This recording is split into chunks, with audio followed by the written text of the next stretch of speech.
Welcome to the Canes Corner podcast. I am Adam Gold, and if you know anything about me, you know that technology and I, not great friends, but we're trying it anyway. We're trying a live Canes Corner podcast, evening after edition. We'll bring in my friend Brandon Stanley from Tracking the Storm in just a couple of minutes. Real quick, just want to let you know, you can find us on YouTube. And the podcast will post as all the podcasts post anyway, coming up in a little bit. Hurricanes on the short end of a 3-1 final with the Toronto Maple Leafs tonight here at PNC Arena. And it was really, this one was there for them for the taking. And Carolina did a poor job of finishing their grade A chances because there were plenty of them. Really, I thought Carolina was the dominant team in this game for the most part of the first two periods. I know Rod talked about the second half of the second period, but I didn't think that really flipped until about maybe 4 or 5 minutes were left in the period. And then Carolina started the third period great, had plenty of chances to bother Eric Källgren, couldn't get a puck to go. And ultimately, when you've got the danger that Toronto has on the ice of Tavares, who is a certified Hurricanes murderer, Nylander, Marner, Matthews, it's going to end up to bite you and end up biting you if you haven't already taken care of business. And the Hurricanes didn't take care of business tonight, and they end up on the short end of a 3-1 score. A couple of things that did bother me. Obviously, at some point, the chances that you don't finish come back to bite you. Carolina had plenty of opportunities to score. You heard a couple of them. The Martinook shot in the slot when it was already 2-1. I mean, it's a great shot by Martinook. Nobody's complaining that Martinook didn't score there, but Jesper Fast on the back door. I mean, all you got to do is put stick to puck and push, and it's in. There's nobody there. Was he bothered? I'm sure. I'm sure there was, I think it was Austin Matthews on the back door, just kind of just bothered him enough, but Jesper Fast has to finish that. Jesperi Kotkaniemi had a shot. You also heard that almost snuck in the short side. Good shot, but didn't find the back of the net. But they had other opportunities and just couldn't figure out a way to get one past Erik Källgren, who is now 2-0 in his career against Carolina. He's never lost to the Hurricanes, ever.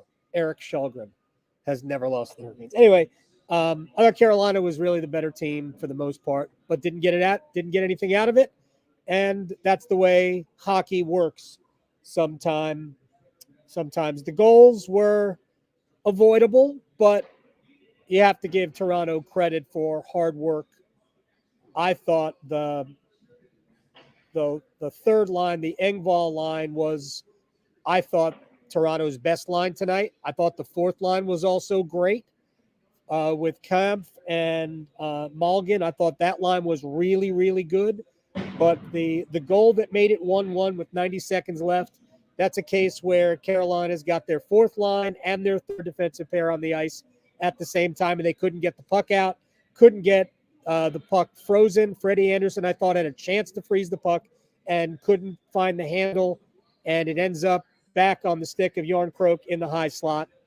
And good shot, blocker side, and it's 1-1, and that's deflating. But Carolina had chances to score early in the third period, couldn't figure it out, and then you get the mistake. Really, there was the mistake on the whole play probably happened about a minute before the goal, where Kotkaniemi has the puck on his stick on the backhand. He just can't get the puck out of the zone. And all it really does is that it delays your time and it changes the sequence of events. Carolina did get the puck out to the neutral zone. Sebastian Aho tries to get it deep. He didn't get enough on it. It goes the other way. Brady Shea makes a really good play on a pass up Mitch Marner, but the puck doesn't go anywhere. He breaks the play up, but the puck doesn't go anywhere, and ultimately it drifts behind him and through him. Brett Pesce doesn't have to go over and defend Marner. What he needed to do was stay with John Tavares, so that's the real mistake on the actual goal, and it's 2-1.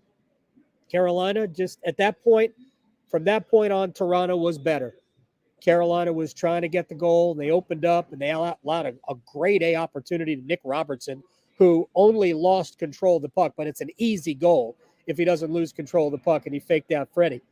But it's still 2-1 until we've been talking about it, and we're going to talk about it with Brandon Stanley here in about 60 seconds. It's a good play by Austin Matthews to get the puck out of the zone. Good play by William Nylander to knock the puck down and chip it ahead of Jacob Slavin. And Slavin plays the puck fine. I mean, it wasn't awesome, but it was fine. And then the puck basically just trickles through the legs of Freddie Anderson. It's an unacceptable goal. And Carolina's goaltending issues, I think, are real. But you don't want to hear me just talk about it. My friend Brandon Stanley on Twitter at BWStanley26, because he's a big Paul Stastny fan. And from Tracking the Storm. All right, I rambled. What do you got? I think a lot of it was just... Hold on 1 second. I need to put your unmute mic. Do you have to put your audio on, or do I have to put your audio on? Hello, can you hear me? Do you have audio or no? Nope. Wait. Now try. Hold on. Let me try one more time. Unmute. Add to stream. Are you hear there? Me now? No. You're still not there? I guess not. Why are we doing this then? Here's what I'm going to do. Oh, man, I love live internet radio.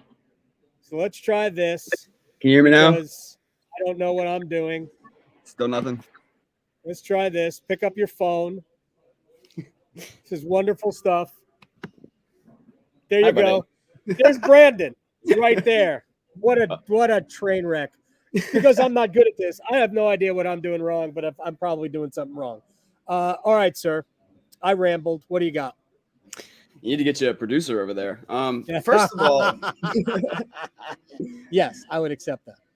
First of all, why don't you ask me to come on during happy games, man? See, I think the Canes' 2 worst games of the season, you've invited me to come on after the Islanders game and now this one. Well, I got stood up by Eric Cole, but so I'm kidding. I did not get stood up by Eric Cole. I'm sorry. I don't know why. It's not intentional. I actually thought we came on. We did this after a win, but I guess it was after a loss. Yeah, it's all right. I'm sorry. That's typical luck on my part. But honestly, I thought tonight was just mostly the end of a 3-4. The Canes were definitely the much better team, I think, for the first half of the game. Didn't capitalize on some chances. Yeah. And then once it was still 1-0 and Toronto made their push, 1-0 is nothing for that team to overcome, obviously. Yeah. So they started capitalizing on their chances. Next thing you know, they're trailing. And I just didn't think they had the legs tonight to really get back into it once Toronto, took control of the game. So, yeah, I think you're right. And just thinking about the last goal, the Nylander goal, it almost looked like Slavin thought, I'm in position, so I'll be fine. But Nylander had a little burst that Slavin couldn't match, which probably forced Slavin. He didn't misplay the puck, but he also didn't play the puck. And that is absolutely, part of the issue. But the other issue we have to get to. But I think you're right. I think Carolina probably did feel a little slow, and there's really no reason for it. Toronto played less than 24 hours ago in a hard-fought game against Boston in another country, in an entirely different country. It's just Toronto. All right. I think you and I probably have talked about this. This is 12 games in now. Goaltending has been fill in the blank. Not great. I think the Canes have struggled to get a big save when they've needed it, more times than you'd expect from, they're an 8-3-1 team, right? Right. Like they're still getting the job done more often than not.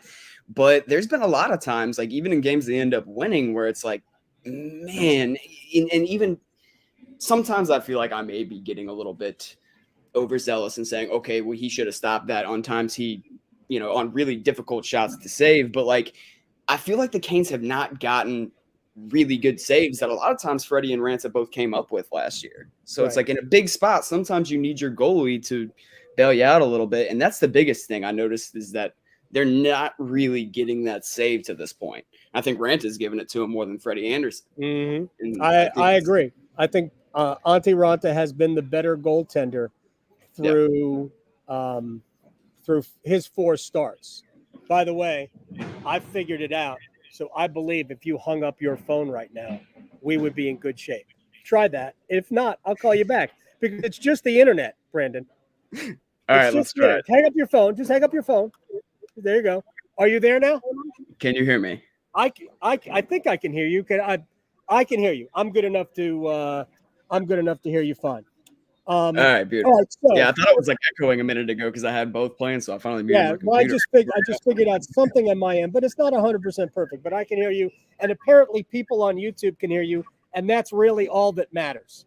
YouTube is the only thing that matters, and pretty much Twitter's going to be gone because we're all going to be banned from Twitter anyway, which is fine. I don't know where we'd go if Twitter was banned, but that's fine. Because I'm a social media misfit. I'll go to Canes Facebook. I've had a Facebook page for I don't know how many years. I have never, ever, ever been on Facebook. I created one, however many years ago. I've never used it. All right. So real quick to the goaltending. One thing that you said that I'm gonna kind of push back on is that for the most part, I think Ranta, other than the second period bad goal in Calgary, I think Ranta has allowed a bad goal in the first period of all of his starts, actually 2 of them, in the game against Buffalo. Neither goal should go in. He just couldn't catch the puck twice. But for the most part, he has made big saves late. And Freddie in Tampa, I thought Freddie was excellent in the third period and then the shootout in Tampa. Tonight, Freddie was pretty solid. I don't blame him on the Yarncroke goal. I don't blame him on the Tavares goal. I don't understand how the Nylander goal gets through. That's what I don't get, and it speaks to I don't know if what Freddie is doing with his stick. It's just now you weren't a goalie, right? You were a skater when you played, but I mean I'm smart enough to know that the if the stick is just kind of sticking out to the right off the ice, you might as well not even have it. It's almost like he prepared to go for a poke check and then just didn't or something. I don't know. I have no idea what he's doing. But anyway, that first goal, it was definitely, there was a lot of passengers on that play, a lot of observers, and Calle Jarnkrok, who has a very good release. I like him. He's a good player. He's pretty skilled, actually, for a guy that doesn't put up a ton of points. Right. Sneaky good little pickup for them. But yeah, it was a great shot. Can't do much on that one. But it seems like both Anderson and Raanta are getting beat through them a lot. Like a lot of shots that go under the arm. You're just, and that to me is not being square and attacking the shooter enough. So in a lot of cases, not always, but there's times where I would like to see both of them get out. Freddie Anderson needs to use his size. He's a big dude. Get on top of your crease and be more aggressive. And I think that Nylander goal, it goes back to what I said about the end of a 3 and 4. I think you start to just see a lot of little mental mistakes and not sealing. That could be what that, or the descriptor for what happened on that one with Anderson. I'm not sure. And same with Slavin, little mental mistake, being tired at the end of a 3 and 4, not being sure of himself, clearing that puck from the front of the net. Yeah, look, there's no question they're not getting great goaltending at this point. And it's what's unusual is that usually you get one of the two who is playing well. And right now, I don't think either of them are playing great. And I think Rod's going to roll with, in his mind, the guy that needs to be the number one, which is Freddie. Because you can't rely on Raanta day in and day out. Freddie's more physically durable. Of course, Freddie was the guy who was injured at the end of the year. So that was obviously a problem. But it's a tough thing. It's a tough thing when you don't. I mean, I'm not saying they don't have confidence in their goaltenders, but at some point, they're going to look down and go, man, if we had better goaltending, we could win a Stanley Cup. So it either improves within one of them. Kochetkov time? Or, look, at last look, he wasn't exactly lighting it up in the AHL. But I will admit, I looked at their stats in the last week and a half. He's had a couple good games recently, but I still think he needs a full year in the AHL personally. No, there's no question he needs a full year in the A. But we saw him at times look really good and at times not against, the top flight NHL teams. He looked great in the game that clinched the division in New York at the end of the regular season.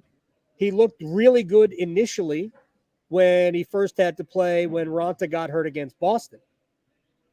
But other than that, he was sort of mediocre, and he looked like the game might be a little too fast for him. And haven't seen him in the AHL, and you say I will trust what you have seen from him in terms of at least the numbers. But I do wonder if they're going to get to February and go, all right, we are a goaltender away from being a Stanley Cup contender. And then they'll have to figure out how to fit a goaltender like that under the cap.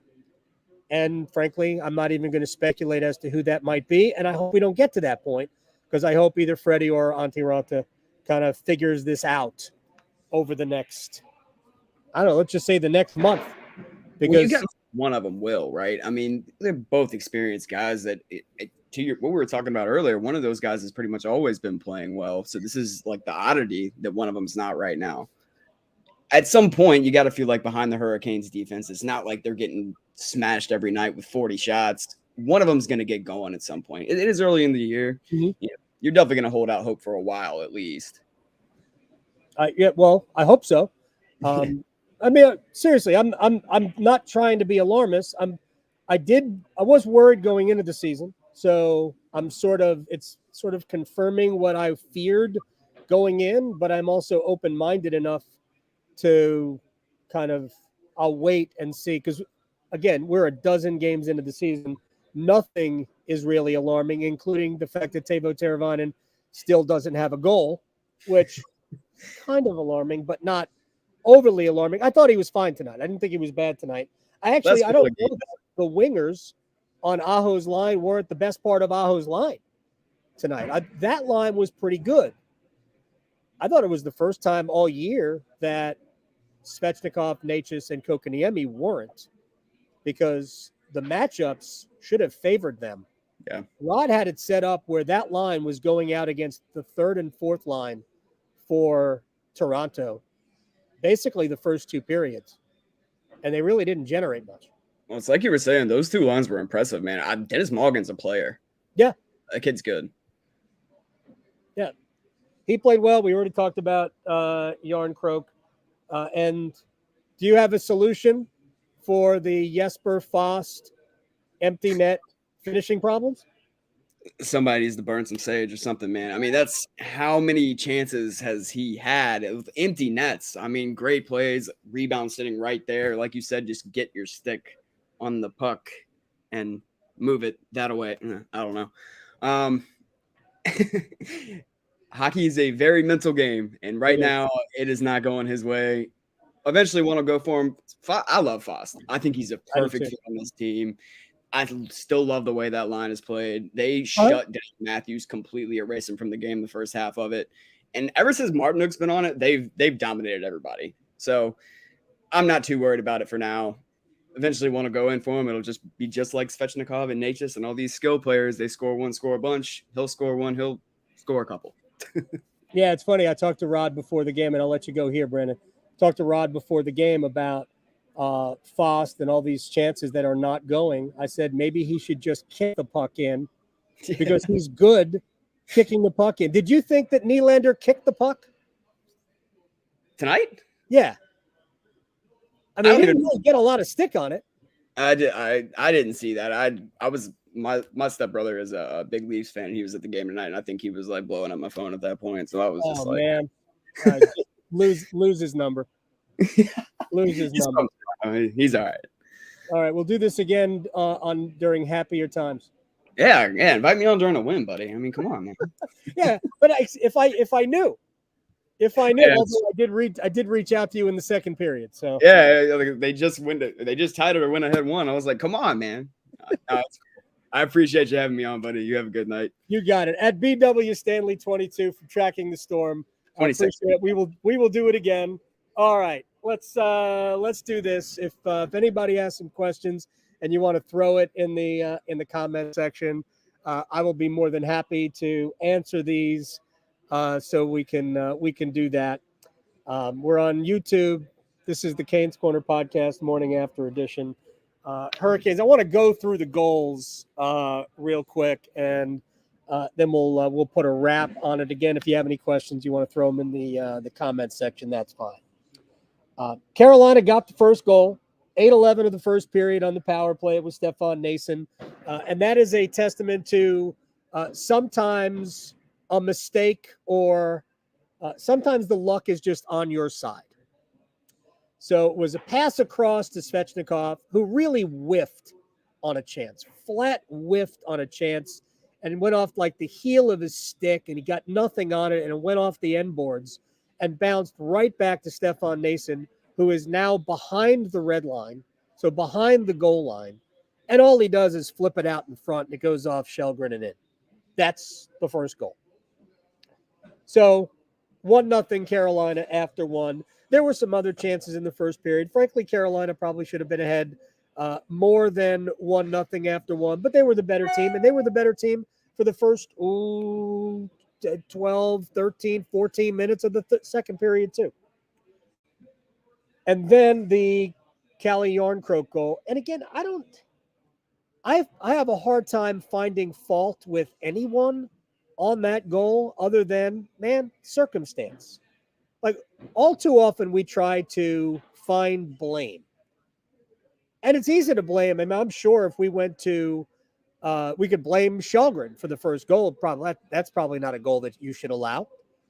But I thought it was a good shift from the third line, the Engvall Yarncroke line. I think Nick Robertson is on that line, which I thought Nick Robertson was a good player tonight, except when he skated into Freddie Anderson. I'm not really sure how that's not a penalty because he didn't seem to really try to avoid the goaltender, and he skated in and he just upended him like a bowling pin.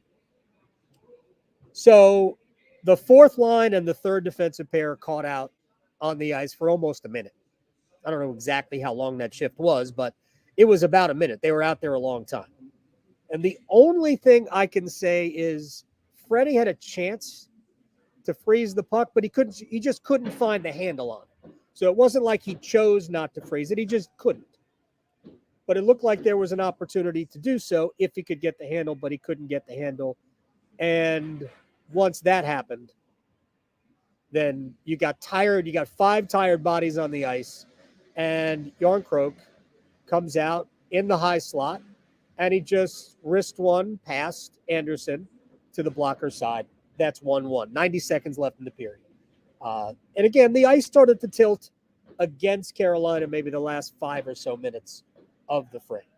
And then we get midway through the second, and Carolina, I thought, they started out exactly as they wanted to at the start of the third. First 7.5 minutes of the third period, Carolina was dominating the play. I think, if I'm not mistaken, Toronto had no shots on goal through the first 7.5 minutes. And then Kokoniemi couldn't get the puck out, but then they eventually did. And it gets out to center, and Aho can't get the puck deep. He tried, but he didn't get enough on it, and it got knocked down at the blue line. So you lose the battle in the neutral zone. The puck gets up to Mitch Marner. It was stopped toward Mitch Marner. Brady Shea makes a good play on the shot or on the pass. He knocks it down. He breaks up the play, but the puck doesn't really go anywhere. And ultimately, Marner gets it behind Shea, and for some reason, Brett Pesce decides he needs to go over there and try to defend Marner, and he leaves John Tavares wide open in the slot, and I believe it was his 27th career goal against the Hurricanes, and now it's 2-1. That was at 8:24. And it stayed that way. Carolina had some chances, and nothing more delicious, really, than the chance that Jesper Fast had, and we'll just play it for you because.